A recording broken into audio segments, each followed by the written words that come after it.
अस्सलाम वालेकुम। उम्मीद है आप सब ठीक होंगे। आज एक और टॉपिक के साथ, बल्कि मुख्तलिफ़ टॉपिक्स के साथ उसको एनालाइज़ करने की कोशिश करेंगे। मुख्तलिफ़ इश्यूज़ जो इंटरनेशनल और नेशनल लैंडस्केप पे आपको नज़र आ रहे हैं, पॉलिटिकल लैंडस्केप पे, उसके बारे में बात करेंगे। तो अ, सबसे पहले तो हम स्टार्ट करेंगे यूक्रेन के इशू के साथ, क्योंकि तकरीबन आज आज 7वां दिन है जंग को, यूक्रेन की जंग को शुरू हुए हुए, और अभी तक जो है जिसको हम क्लियर मिलिट्री विक्ट्री कह सकते हैं, वो रशिया को हासिल नहीं हुए अभी तक। इसके क्या मुज़मिरात हो सकते हैं अगर ये एक प्रोलॉन्ग कॉन्फ्लिक्ट चलता है रशिया के लिए और दुनिया के लिए, ग्लोबल इकोनॉमी के लिए, वर्ल्ड पीस के लिए क्या मुज़मिरात हो सकते हैं, थोड़ा सा उस पर भी बात करेंगे। और दूसरा फिर हम बात करेंगे जो ईयू ने पाकिस्तान के सामने एक डिमांड रखी थी कल, और जिसको कि फिर कि आप क्या रशिया की मजम्मती करारदाद यूनाइटेड नेशन जनरल असम्बली के अंदर जो है वो आप उसकी हिमायत करें, उसकी मजम्मत करें।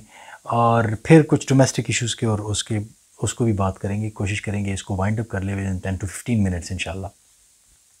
देखिए, यूक्रेन पे तकरीबन आज 7वां दिन है रशिया की को अटैक किए हुए, और अभी तक जो यूक्रेन के अंदर जो गवर्नमेंट है कीव के अंदर, वो अभी तक इंटैक्ट है, वो सरेंडर नहीं किया। उसको रिजीम चेंज में अभी तक रशिया जो है वो कामयाब नहीं हो सका यूक्रेन के अंदर। उसके पीछे कुछ चीज़ें जो है, कुछ अवामिल जो मुझे समझ में आती हैं थोड़ा सा इस चीज़ को स्टडी करने के बाद, वो कुछ ऐसा है कि एक तो रशिया जो है वो एक लंबे प्लान के साथ, डिसाइसिव अटैक के साथ वो जाने की कोशिश कर रहा था। इनिशियली वो कम ट्रूप्स के साथ गया था, लेकिन अभी जो कल सैटेलाइट इमेजेस जारी हुए हैं उसमें तकरीबन कोई 40 माइल्स के करीब जो है वो एक कॉन्वॉय, मिलिट्री कॉन्वॉय जो है वो कीव में जा रहा है। तो वो कॉन्वॉय अगर वो जाता है तो इसका मतलब है कि रशिया जो है वो पूरी तरह कीव को सीज करने की कोशिश कर रहा है, ताकि वहाँ पे जो पॉलिटिकल सेटअप है उसको ओवरथ्रो किया जाए, व्लादिमीर ज़ेलेंस्की को हटाया जाए और अपनी मर्ज़ी की एक रजीम इंस्टॉल की जाए। एक बात तो ये है, लेकिन इन द प्रोसेस रशिया ये भी नहीं चाहता कि वो यूक्रेन के अंदर, और पर्टिकुलरली जो उनका कैपिटल है कीव के अंदर, उसमें वो इंफ्रास्ट्रक्चर को डैमेज करे। बिकॉज़ अल्टीमेटली ये जो रशिया है, यूक्रेन तो रशिया ही का पार्ट था, बल्कि रशिया का ये नाम भी कुछ स्टडीज़ मेरी नज़र से गुजरी हैं पिछले दिनों जब मैं इस चीज़ को देख रहा था, कि रशिया का जो नाम है ये भी यूक्रेन ही के अंदर से निकला हुआ एक नाम है। तो ये इसको इस तरीके से रशिया नहीं देख रहा कि ये कोई एक दुश्मन मुल्क है, बल्कि वो इसमें सिर्फ एक रिजीम चेंज चाह रहा है, और यूक्रेन को वो अपना ही समझ के उसको अपनी तरफ ही रखना चाह रहा है। इस वजह से वो यूक्रेन के अंदर उस तरह की कारपेट बॉम्बिंग आपको नज़र नहीं आती जिस तरह अमेरिका ने इराक़ के अंदर की थी, या अफ़गानिस्तान के अंदर की थी, या लीबिया के अंदर की थी, क्योंकि उनका तो कोई स्टेक नहीं था। एक पराए लोग थे, पराए लोगों को जाके जितना मारो, जितना इंफ्रास्ट्रक्चर तबाह कर दो, कोई फ़र्क नहीं पड़ता। लेकिन रशिया को यहाँ पे एक फ़र्क पड़ता है। अगर वो यूक्रेन के इंफ्रास्ट्रक्चर को डैमेज करेंगे, लोगों को वहाँ पे इनडिस्क्रिमिनेट किलिंग करेंगे लोगों की, तो फिर रशिया को एक फ़र्क पड़ता है, और इन द लॉन्ग टर्म वो यूक्रेन को तबाह नहीं करना चाहता, उसको अपने फोल्ड में लाना चाहता है वापस। तो ये एक डिफरेंस है जिसकी वजह से रशिया बड़ा फूंक फूंक के कदम रख रहा है। लेकिन प्रॉब्लम अब ये हुई है कि रशिया के ऊपर पाबंदियाँ लगा दी गई हैं, स्विफ्ट बैंकिंग सिस्टम से उसको निकाल दिया गया है। उसका जो रूबल है, रशियन करेंसी, वो काफ़ी डिवैल्यू हो गई है। If I am not mistaken तकरीबन 30% उसकी डिवैल्यूएशन हो चुकी है, या 25% तक डिवैल्यू हो चुकी है अब तक जब से ये जंग शुरू हुई है। तो ये तो एक मसला है रशिया के लिए, इकॉनमी पे एक टोल उसके पड़ेगा। जवाब में एक व्लादिमीर पुतिन ने एक जो इनका डेटरेंस था, न्यूक्लियर डेटरेंस था, उसकी जो कमांड एंड कंट्रोल सिस्टम था, उनके चीफ को भी कहा कि आप हाई अलर्ट पे रहें, because this is an act of war against Russia. और फिर जो बाकी ममालिक हैं जो कि अगर वो ज्वाइन करना चाहें, जैसे कि शायद मैंने पिछली वीडियो में बताया कि अगर वो नेटो को ज्वाइन करना चाहे because of their security concerns, जैसे फ़िनलैंड है, स्वीडन है, तो रशिया उसको भी टॉलरेट नहीं करेगा। तो इन तमाम चीज़ों को देखते हुए अब रशिया तो एक पूरी तरह एक जंग में जा चुका है। उसके सामने इस वक्त अमेरिका और उसके जो इत्तेहादी हैं यूक्रेन और अमेरिका, यूक्रेन की करंट गवर्नमेंट और अमेरिका जो है वो, और फिर अमेरिका के हामी जो हैं, हम ख्याल ममालिक जो हैं, नेटो के सारे ममालिक के उसमें शामिल हो जाते हैं।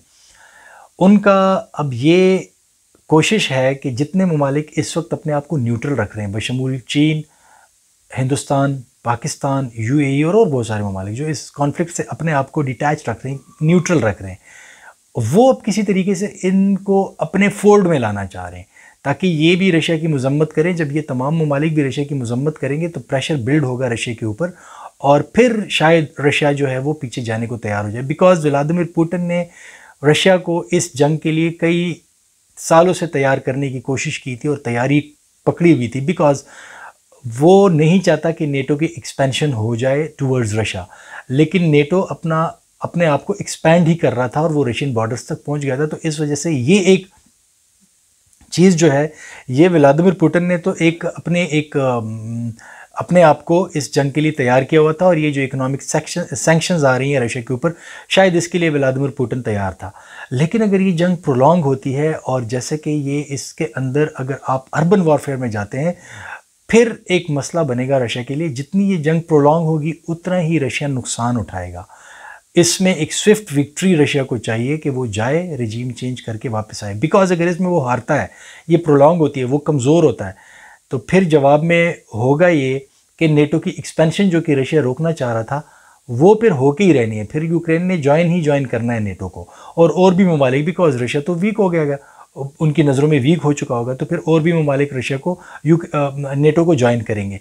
इस वजह से रशिया नहीं चाहता कि ये किसी भी तरीके से इस जंग को वो लूज़ करे, वो इसके लिए प्रिपेयर्ड भी है और वो काफ़ी हद तक जो है वो यूक्रेन पे कब्ज़ा भी कर चुका है। बट अब कीव को वो पीसफुली लेना चाहता है, कंपैरेटिवली पीसफुली लेना चाहता है। लेकिन अगर वो नहीं फॉल करता कीव तो फिर एक मसला होगा। दूसरे साइड पे तकरीबन कोई 1 मिलियन के करीब जो है वो रेफ्यूजीज़ अभी तक यूक्रेन से बाहर जाके बाकी यूरोपियन ममालिक के अंदर जा चुके हैं। एक और मसला है जो इस वक्त सर उठा रहा है, फिर इतनी सारी पाबंदियों के बावजूद जो है यूरोप रशिया से अपनी गैस अभी तक वो ख़रीद रहा है, वो नहीं रोक रहा। तो ये भी एक यहाँ पे आपको हिपोक्रेसी नज़र आती है, डुअल स्टैंडर्ड नज़र आते हैं यूरोप के, कि एक साइड पे तो वो बाकी ममालिक को कह रहे हैं कि आप इसकी मजम्मत करें, बल्कि पाकिस्तान ने जो वीट लेगा रशिया से, क्योंकि यूक्रेन और रशिया मिल के दुनिया का तकरीबन 25% वीट प्रोडक्शन कर रहे हैं, या शायद इससे भी थोड़ा ज़्यादा कर रहे हैं। वो इतनी वीट प्रोडक्शन दुनिया की करते हैं। तो अब जब ये यूक्रेन में तो लड़ाई चल रही है, लेकिन यूक्रेन तो शायद वो वीट नहीं देगा दुनिया को, लेकिन बाकी दुनिया को जब वीट चाहिए होगी तो वो रूस ही प्रोवाइड करेगा। रूस पे उन्होंने पाबंदियां लगा दी हैं वेस्ट ने। पाकिस्तान के पीएम गए थे, वहाँ पे बातचीत हुई है और शायद पाकिस्तान में आगे 2-3 महीने में जो गंदम की ज़रूरत पड़ेगी उसके लिए पाकिस्तान शायद कंसिडर करे रूस को, कि वो रूस से वो गंदम उठा ले अपने लिए। वहाँ पे पाकिस्तान को इस तरीके से देखा जाएगा कि पाकिस्तान उन पाबंदियों को डिफाई करते हुए, उनका एहतराम ना करते हुए रूस के साथ तिजारत कर रहा है, रूस को एक किस्म की सपोर्ट दे रहा है। लेकिन आप इस चीज़ को देखें कि आज भी यूरोप रूस से गैस ख़रीद रहा है। इस जंग के बावजूद भी जितनी सख्त मजम्मती करारदादें और बयानें आ रही हैं और एयर स्पेस की बंद करने की बातें आ रही हैं, फिर भी रूस के साथ उनकी वो ट्रेड, लेकिन पाकिस्तान के लिए उनको एक दूसरा यार्डस्टिक उन्होंने रखा हुआ है कि पाकिस्तान को जो हम कहेंगे वो करेगा। अभी हाल ही में कल की बात है कि यूरोपियन यूनियन के जितने भी इनके ममालिक के एम्बेसडर्स पाकिस्तान के अंदर हैं, इन्होंने एक अलामिया जारी किया प्रेस में, और ये एक इंतहाई गैर सिफारती रवैया था इनका, जिसमें उन्होंने पाकिस्तान से इसरार किया कि आप यूनाइटेड नेशंस की आगे जो आने वाली मीटिंग है जिसमें कि हम रूस के ख़िलाफ़ करारदाद लेके आएंगे, आप उसमें रूस के इस इक़दाम की मजम्मत करें। पाकिस्तान अपने आप को न्यूट्रल रखना चाह रहा है, लेकिन उन्होंने कहा कि आप इसमें रूस की इस इक़दाम की मजम्मत करें। अब मसला ये है कि अगर तो आपको ह्यूमन राइट्स यूक्रेन के इतने अजीज़ है कि वहाँ पर ह्यूमन राइट्स की वायलेशन हो रही है, तो कितनी फ़लस्तीन में ह्यूमन राइट्स की वायलेशन हुई है, कितनी कश्मीर में ह्यूमन राइट्स की वायलेशन हुई है, कहाँ पे इन ममालिक ने फ़लस्तीन के ह्यूमन राइट्स की वायलेशन के लिए इज़राइल की मजम्मत की है, कहाँ पे इन्होंने कश्मीर के ह्यूमन राइट्स की वायलेशन के लिए हिंदुस्तान की मजम्मत की है। पाकिस्तान ने बार बार कहा 5 अगस्त 2019 के बाद कि आप करारदादी मजम्मती करारदाद लेके आएँ, लेकिन बहुत सारे ममालिक जो है वो उसमें रखने डालते हैं, रोड़े अटकाते हैं। They do not go for it against India, वो उसको कंडेम नहीं करते इंडिया को। तो इस वजह से पाकिस्तान को तो जब कल ये न्यूज़ मेरी नज़र से गुजरी तो मेरा यही ख्याल था कि पाकिस्तान को इसको बिल्कुल भी प्रेशर में आके यहाँ पे ये बात नहीं करनी चाहिए, क्योंकि रूस के साथ आपके ताल्लुकात 1979 के बाद अब जाके कोई इस्टेब्लिश होने की तरफ जा रहे हैं, बेहतरी की तरफ जा रहे हैं।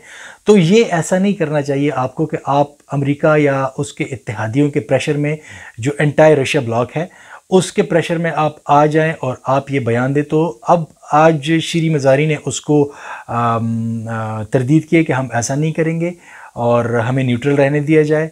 ठीक है, इस किस्म के बयानात जो है वो आ गए। तो इसका मतलब है कि पाकिस्तान जो है वो उसको इस वक्त नहीं इन डिमांड्स के सामने से कम नहीं कर रहा पाकिस्तान।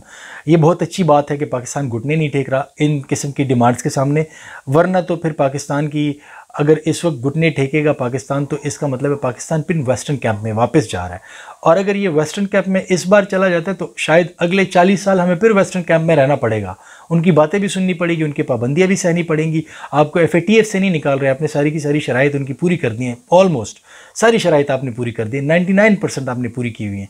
और उनके जो मेंबर्स हैं बहुत सारे ममालिक से ज़्यादा आपने शराइत पूरी की हुई हैं, लेकिन आपको FATF की ग्रे लिस्ट से नहीं निकाल रहे, आपको अभी तक उन्होंने ग्रे में रखा हुआ है। और अभी जो आपकी 2 दिन बाद मीटिंग आ रही है, इंडिया की पूरी कोशिश है कि पाकिस्तान को ब्लैक लिस्ट में किया जाए, लेकिन होपफुली टर्की और चाइना और इन जैसे ममालिक की सपोर्ट से पाकिस्तान जो है वो ब्लैक लिस्ट में तो नहीं जाएगा लेकिन वाइट में भी नहीं जाएगा।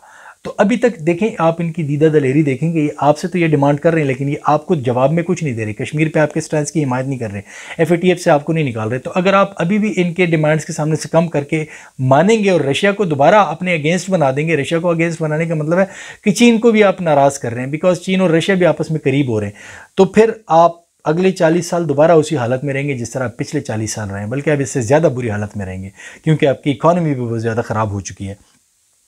तो इस वक्त तो पाकिस्तान को ये डिमांड ना मान के पाकिस्तान ने इंतहाई अच्छा शानदार कदम उठाया। सख्तियाँ आएंगी, थोड़ा सा वेस्ट आपकी मजीद आर्म ट्विस्टिंग करेगा, लेकिन उसके बाद वो ठीक हो जाएगा। वो इंडिया से ये डिमांड नहीं कर रहा, हालांकि इंडिया ने भी एब्सटेन किया हुआ था यूनाइटेड नेशन सिक्योरिटी काउंसिल में, लेकिन यहाँ पे वो पाकिस्तान से ये डिमांड कर रहा है कि आप इसकी मजम्मत करें। तो ये पाकिस्तान ने इनको ये शय पहले दी हुई थी, पाकिस्तान इनका एक ज़रख़रीद किस्म का ग़ुलाम बना हुआ था, तब जाके उनको यहाँ पे ये बात आ रही है। अगर पाकिस्तान ने पहले से अपने आप को थोड़ा सा न्यूट्रल और इंडिपेंडेंट रखने और इनके सामने बिछे जाने की वो पॉलिसी को चेंज कर देते तो आज ये इस तरह की डिमांड नहीं करते। लेकिन हमने इनको ये हलाशेरी दी हुई थी, इनको ये दिल जिगर हमने इनको इनका इतना बड़ा किया हुआ था कि आप आएँ, आप जो हमसे मांगेंगे हम आपको देंगे। लेकिन अब उनको वो चेंज नज़र आ रहा है, तो वो चेंज फॉरेन पॉलिसी के अंदर वो न्यूट्रलिटी वो आपकी एक्सेप्ट नहीं करते कि कैसे हो सकता है, अब 40 साल तक तो आप हमारे पास हैं, अब आप कैसे बाहर निकल रहे हैं। वो अपनी कोशिश अपनी सी कर रहे हैं, लेकिन बहरहाल मुझे नहीं लगता कि इसमें उनको कामयाबी मिलेगी और कामयाबी मिलनी भी नहीं चाहिए, वरना फिर जितनी भी आपकी प्रोग्रेस है CPEC और ये सारा कुछ फिर आप इसको भूल जाएं, फिर ये नहीं होने वाली चीज़ें होंगी, डिमांड्स बढ़ती जाएंगी और आपको फिर माननी पड़ेंगी। और जवाब में वो ममालिक भी आपको सपोर्ट के लिए नहीं आएंगे जिनकी सपोर्ट इस वक्त आपको हासिल है चीन की और रूस की। ठीक है, इन दोनों ममालिक की सपोर्ट की वजह से पाकिस्तान अपनी एक इंडिपेंडेंट पॉलिसी की तरफ गामजन है। अब आते हैं ये जो यूक्रेन का कॉन्फ्लिक्ट है, इसका वर्ल्ड इकॉनमी पे असर क्या पड़ने वाला है। तो सबसे बड़ा असर तो मैंने आपको बताया कि इसका ये जो फूड शॉर्टेज है शायद वो पूरी दुनिया को फेस करना पड़ जाए इससे। दूसरी बात यह है कि इस पे ऑयल प्राइसेस इंटरनेशनल मार्केट में काफ़ी ज़्यादा ऊपर जा रही हैं। लास्ट जब मैं चेक कर रहा था तो वो $107 पर बैरल था, क्रूड ऑयल जो था। एक्सपेक्ट ये हो रहा था कि पाकिस्तान के अंदर भी ये ऑयल प्राइसेस बढ़ेंगी, लेकिन समहाउ परसों जब पाकिस्तान में ये ऐलान किया गया कि 10 रुपये पर लीटर ऑयल प्राइसेस को गिराया जा रहा है और हुकूमत इसको सब्सिडाइज़ करेगी, तो ये इसको अंडरस्टैंड करना मुश्किल हो गया था कि ये कैसे होगा। लेकिन बहरहाल अब कहा यह जा रहा है, कुछ चीज़ें कुछ जो नज़र से गुजरी हैं, थोड़ा सा इसको डीप पढ़ने के बाद जो अंदाज़ा हुआ है वो ये है कि पाकिस्तान का जो रेवेन्यू है FBR ने वो तकरीबन कोई 250 अरब रुपए पाकिस्तान ने एडिशनल रेवेन्यू अपने टारगेट से ज़्यादा अचीव किया है। और bye the end of this financial year expected ये है कि 600 बिलियन रुपीज़ वो पाकिस्तान टैक्सेस की मद में हासिल कर लेगा। तो ये जो आपके ऑयल प्राइसेस को इंटरनेशनल मंडी में बढ़ रहा है और इन्होंने कहा है कि हम नेक्स्ट बजट तक इसको नहीं बढ़ने देंगे। दो ये एक बहुत बड़ा क्लेम है। अगर ये ऑयल प्राइसेस $125 पर बैरल पर जाती है तो फिर शायद हुकूमत को अपनी इस पोजीशन को रिविज़िट करना पड़ेगा बिफोर द नेक्स्ट बजट। लेकिन फ़िलहाल ये लग रहा है कि ये जो ऑयल प्राइसेस गई हैं तो इसमें पाकिस्तान ने जो गिराई है वो जो टैक्सेस की मद में पैसा कलेक्ट किया गया था अब वो आवाम पे ख़र्च हो रहा है। ये एक इलेक्शन ईयर में भी हम जा रहे हैं, अब तकरीबन 1.5 साल के करीब का टाइम मैक्सिमम रह गया है इलेक्शन में, तो अब हम वो इलेक्शन ईयर के करीब भी जा रहे हैं, इलेक्शन के करीब जा रहे हैं। तो ये वो वाला एक स्टंट भी हो सकता है हुकूमत का, आवाम को जेन्युइनली रिलीफ देने के लिए भी एक हिकमती अमली हो सकती है। और अगर ये 600 बिलियन रुपीस कलेक्ट हो जाते हैं जैसे कि एस्टिमेटेड है by the end of this financial year June तक, तो हो सकता है कि ये relief despite the spike in oil prices in international market, ये जो रिलीफ है ये फिर भी जारी रहे। और अब जिस तरीके से अब एक और इसी परसों ही की स्पीच में पीएम की उन्होंने इंडस्ट्रियल सेक्टर में इन्वेस्टमेंट के लिए कहा कि आपसे कोई नहीं पूछा जाएगा कि पैसा कहाँ से आया, आप इंडस्ट्रियल सेक्टर में आप इन्वेस्टमेंट करें। तो ये बहुत सारे ऐसे लोगों को मज़ीद टैक्स नेट में लेके आ जाएगा जो अभी तक मार्केट में उन्होंने अपना पैसा डॉक्यूमेंटेड नहीं किया हुआ और वो छुपा के बैठे हुए हैं। जब आपने उनको छूट दे दी कि आप इंडस्ट्री लगाए, जब वो इंडस्ट्री लगाएंगे तो डेफिनेटली वो रडार पे आएंगे, वो टैक्स नेट में आ जाएंगे। और फिर यही हो सकता है कि इस पॉलिसी के नतीजे में मज़ीद सरमायाकार जो है वो भी टैक्स नेट में आ जाए और टैक्स कलेक्शन आपकी मज़ीद भी इम्प्रूव हो जाए। तो अगर ये टैक्स कलेक्शन आपकी इम्प्रूव होती रहेगी तो फिर हुकूमत इस किस्म के रिलीफ्स देती रहेगी। लेकिन इसके साथ साथ हुकूमत को डॉलर की प्राइस के ऊपर भी गौर करना चाहिए कि डॉलर की प्राइस क्यों ऊपर गई है और ये वापस क्यों नीचे नहीं आ रही। आप एक्सपोर्ट भी कर रहे हैं, इन चीज़ों में भी आपके एक्सपोर्ट में और इंपोर्ट में एक बैलेंस होना चाहिए। इन बिल में जो है इनमें एक बैलेंस होना चाहिए कि आपके मुल्क में डॉलर आए ज़्यादा और जाए कम।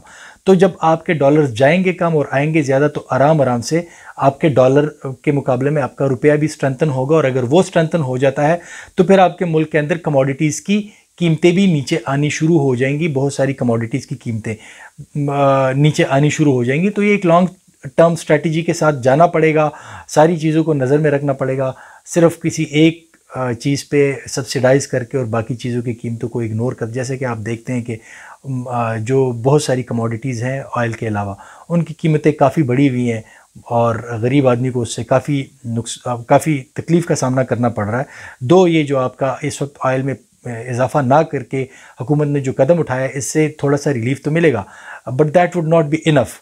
आई वुड से ये रिलीफ ज़्यादा देना चाहिए और फिर तनख्वाहदार तबके के जितनी भी मसाइल है उसको देखना चाहिए। हुकूमत को ये बात इंश्योर करनी चाहिए कि जहाँ पे हुकूमत रिलीफ दे रही है वो तनख्वाहदार तबकों के लिए तनख्वाह का इजाफा कर रही है, वो मुख्तलिफ पे स्ट्रक्चर्स और स्केल स्ट्रक्चर्स और जो भी है उसकी वजह से जहाँ जहाँ पे वो रिलीफ नहीं मिल रहा और जो लोग उसमें रोड़े अटका रहे हैं वो रिलीफ भी फिर उन इदारों में भी लोगों को दिया जाए ताकि वो जो तनख्वाहदार तबका जो सफ़र कर रहा है, जो सबसे ज़्यादा सफ़र कर रहा है वो वही है, तो उसको भी एक रिलीफ नज़र आना शुरू हो जाए। तो ये कुछ बातें थी और कुछ चीज़ें थी, कुछ ईरान का एक इशू था वो रह गया, लेकिन बहरहाल फाइनली मैं उसको भी थोड़ा सा ही आपको एक टच दे देता हूँ कि ईरान के साथ जो एक डील है वेस्ट की जो डोनाल्ड ट्रंप ने ख़त्म कर दी थी, हो सकता है वो अनकरीब हो जाए। और अगर ये ईरान के साथ डील हो जाती है उसमें फिर एक दो बातें ही हैं कि ईरान के साथ डील उस सूरत में वेस्ट चाहेगा कि एक तो जो उनके साथ चीन का एक स्ट्रेटेजिक पार्टनरशिप का एक मुआहदा होने जा रहा है जिसमें वो तकरीबन हो चुका है, जिसमें वो 25 साल के लिए $400 बिलियन ईरान को देंगे और ऑयल लेंगे सब्सिडाइज प्राइस पे। तो शायद ईरान को उससे थोड़ा सा दूर ले जाया जाएगा चीन से, तभी जाके उनके साथ वो JCPOA वाले उसको रिवाइव करने की कोशिश होगी ईरान के साथ। दूसरे अगर ये हो जाता है रूस से भी उसको थोड़ा सा दूर करने की कोशिश की जाएगी। लेकिन अगर वो इसमें कामयाब हो जाते हैं और ईरान के साथ ये मुआहदा जो कि कहते हैं कि बहुत करीब है, अभी थोड़ी देर पहले IAEA के जो चीफ थे उनकी प्रेस कॉन्फ्रेंस हो रही थी, आज 2 मार्च है, अभी थोड़ी देर पहले उसकी प्रेस कॉन्फ्रेंस हो रही थी, वो मैं देख रहा था। तो उसमें वो प्रेस टॉक में वो बता रहे थे कि कंप्रिहेंसिवली हम इस चीज़ की तरफ बढ़ रहे हैं, तो शायद ईरान के साथ भी अनकरीब कोई सलूशन निकला है इन चीज़ों का। तो फिर हो सकता है ये जो ऑयल प्राइसेस में हम देख रहे हैं डिस्पाइट द फैक्ट कि रूस वहाँ पे लड़ भी रहा है या लड़ भी रहा होगा बाय दैट टाइम, लेकिन अगर ईरानियन ऑयल मार्केट में पहुँचता है तो फिर ये ऑयल प्राइसेस, डिमांड और सप्लाई वाला जो गैप है वो कम हो जाएगा, तो ऑयल की प्राइसेस इंटरनेशनल मार्केट में गिरने के इम्कानात फिर होंगे। तो अब तक के लिए मेरी तरफ से इतना ही। इंशाल्लाह आपके साथ नेक्स्ट वीडियो में किसी और टॉपिक पे, करंट अफेयर्स के या एकेडमिक पे आपके साथ मुलाकात होगी। तब तक आप अपना बहुत बहुत ख्याल रखिएगा। अल्लाह हाफ़िज़।